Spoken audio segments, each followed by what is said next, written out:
औरंगजेब नाम तो आपने सुना ही होगा, फिलहाल काफी चर्चे में है।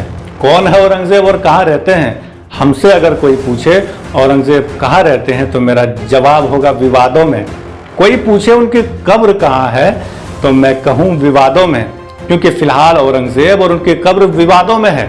दरअसल औरंगजेब एक क्रूर शासक के तौर पर चर्चे में बने हुए हैं। कौन है औरंगजेब? इसका जवाब आपको इतिहास के पन्नों में मिल जाएगा, अच्छे औरंगजेब की और बुरे औरंगजेब की भी।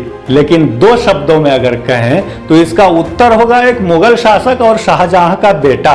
औरंगजेब किन विषयों को लेकर चर्चा में बने रहते हैं? कत्लेआम मचाने, अपने पिताजी को कैद करने, मंदिर तोड़ने और मंदिरों को ढेर सारा चंदा भी देने जैसी बातों के चर्चा में रहते हैं। चर्चा का एक दूसरा पहलू भी है कि सेकुलर शासक, खुद का खर्च टोपी बुनकर उठाना, इस्लामिक मसले मसाइल पर बहुत सारी किताबें लिख डालना, ईमानदार मददगार जैसी बातों के भी चर्चे होते हैं। इन सारी पहलुओं पर, दोनों पहलुओं पर अगली वीडियो में हम जरूर चर्चा करेंगे। लेकिन आज चर्चा का विषय है औरंगजेब की कब्र। कहाँ है औरंगजेब की कब्र? महाराष्ट्र के औरंगाबाद में। महाराष्ट्र के मुख्यमंत्री देवेंद्र फडणवीस का बयान आया था कि औरंगजेब के कब्र को ध्वस्त कर उनका नामो निशान मिटा दिया जाएगा, क्योंकि वो क्रूर शासक थे। कब्र ध्वस्त करने से निशान तो मिट जाएगा, लेकिन इतिहास से नाम कैसे मिटेगा? ये भी एक सवाल है। कब्र तो मिट जाएगा, लेकिन लाल किला, ताजमहल और भी मुगलों के हिस्टोरिकल पैलेस कैसे मिटेगा? क्या इन्हें भी तोड़ा जाएगा? ये भी एक सवाल है। शायद नहीं, क्योंकि इन जगहों के टिकट से मोटा पैसा सरकार को जाता है। अगली वीडियो में हम इसकी भी चर्चा करेंगे, लेकिन आज हम बात करेंगे नामचीन मुगल शासकों की कब्रगाह कहाँ स्थित है, ताकि आपको भी यह खबर रहे। सन 1926 में भारत में मुगल साम्राज्य की स्थापना हुई थी।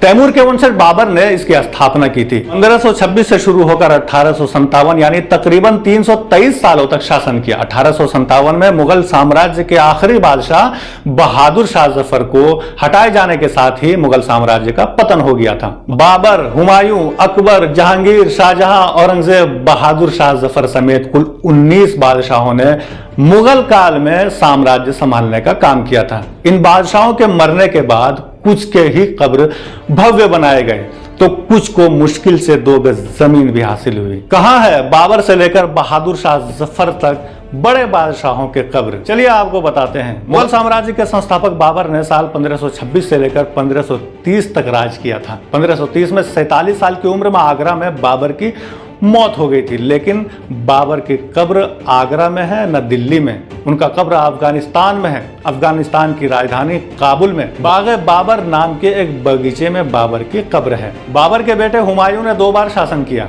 बाबर की मौत के बाद साल 1530 से लेकर 1540 तक, फिर दोबारा 1555 से लेकर 1556 में अपने मौत के समय तक। हुमायूं की मौत 47 साल की उम्र में दिल्ली में हुई थी। हुमायूं की कब्र भी दिल्ली में ही है, जो आज दिल्ली का एक फेमस टूरिस्ट पैलेस है। ये हुमायूं का मकबरा नाम से दिल्ली में निजामुद्दीन क्षेत्र में है। इसे मुगल वास्तुकला का एक बेहतरीन उदाहरण भी माना जाता है। मुगल काल के सबसे प्रभावशाली और सबसे मशहूर बादशाह अकबर को माना जाता है। 1556 में हुमायूं की मौत के बाद महज 13 साल की उम्र में अकबर ने राजगद्दी संभाल ली। 1605 में 67 साल की उम्र में फतेहपुर सीकरी में अकबर की मौत हुई थी, जिसे भव्य तरीके से बनाया गया है। अकबर की मौत के बाद मुगल साम्राज्य की बागडोर जहांगीर के हाथों में आ गई। 1627 तक जहांगीर ने शासन किया। 58 साल की उम्र में जहांगीर की मौत हो गई थी। पाकिस्तान के लाहौर में बने शादरा बाग में जहांगीर की कब्र है। दुनिया को 7वां अजूबा देने वाला मुगल बादशाह, दुनिया को 7वां अजूबा देने वाला मुगल बादशाह शाहजहां की कब्र उसी खूबसूरत ताजमहल में है, जो उन्हें अपनी बीवी मुमताज महल के लिए बनवाया था। ताजमहल में मुमताज महल के कब्र के बगल में शाहजहां की कब्र है। अब आती है औरंगजेब की बारी। शाहजहां के बेटे औरंगजेब की कब्र महाराष्ट्र में है। औरंगाबाद के पास खुलदाबाद में एक साधारण सी जगह पर कब्र है। बता दें कि इन दिनों महाराष्ट्र में औरंगजेब की कब्र को लेकर खूब विवाद छिड़ा हुआ है। इस पर हम डिटेल में चर्चा करेंगे। लेकिन बहादुर शाह जफर मुगल काल के आखिरी बादशाह बहादुर शाह जफ़र के आखिरी दिन बड़ी बुरी हालत में बीती है। 1857 की क्रांति के बाद अंग्रेज़ों ने बहादुर शाह जफ़र को रंगून यानी यांगून में भेज दिया था।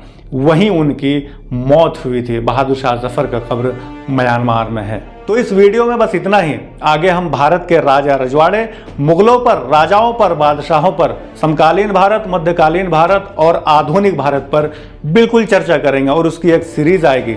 और देसी तर्कश को प्यार देने के लिए आपका बहुत बहुत आभार। आप देख रहे थे देसी तर्कश। मेरा नाम है जुनेद अहमद।